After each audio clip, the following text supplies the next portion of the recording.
everyone, I hope you're having a good day so far. For a few days now, I've been thinking about self-esteem and self-worth and what they mean and how similar or different they are, because often we use them interchangeably, and I wanted to know if there was a difference and what that was.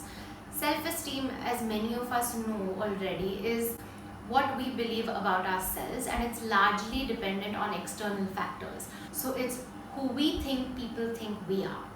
And on the other hand, self-worth is actually quite different. So they're like twins almost, but really different in their function and the way that they operate.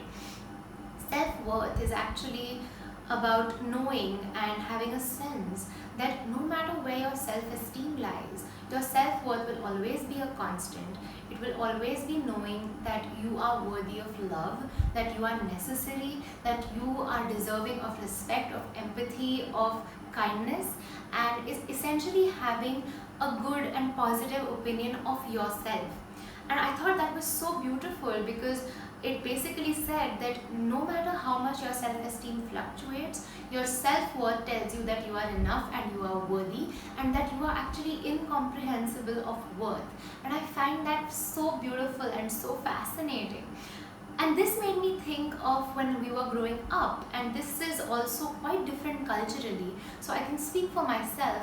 When I was growing up, I know that there was a certain conditioning through generations of placing a lot of importance on what your parents, your peers, your friends, your teachers, and the society as a whole thought of you.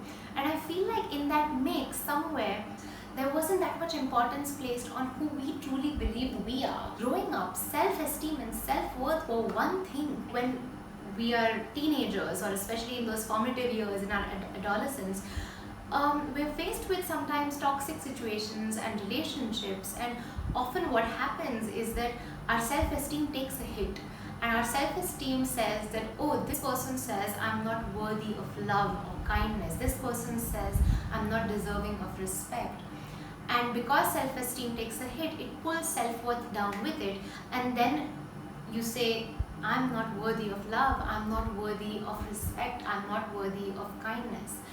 Suddenly it goes from being what is external and what somebody else believes about you to what you believe about yourself. And that blew my mind, because suddenly I was noticing patterns, I was looking at situations which I had considered toxic. And I realized my self-esteem had taken a hit, and my self-worth had just gravitated along with it.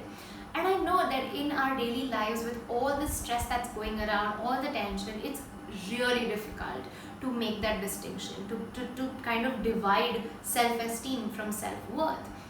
But I feel like it's just so necessary, because take jealousy for example. You have a jealous moment, suddenly your entire identity is threatened. That's your self-esteem telling you that you may not be good enough, that you're believing something based on external factors. That is when your self-worth needs to be constant. It needs to be anchored so that it can pull your self-esteem up. You need to still continue to believe, no, you're worthy, you are lovable, you're necessary, and you're deserving. If we take that time out, if we just become more aware and take that time to process how our self-esteem and our self-worth are two different things, one is constant no matter where the other is, I genuinely feel like we're going to be much calmer, much more at peace, and far more able to deal with stress of day-to-day life, to deal with hate, to deal with criticism, to deal with tough situations in which it is very likely that we are going to be super affected.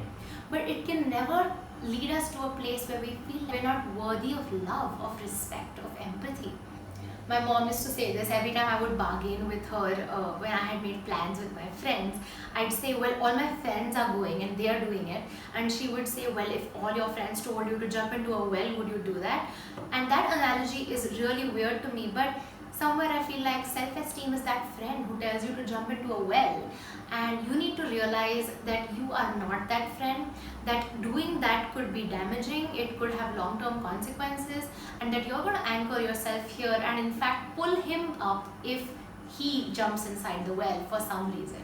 So I hope this made sense to you guys. I would love to know your thoughts, and I hope you guys have a lovely weekend.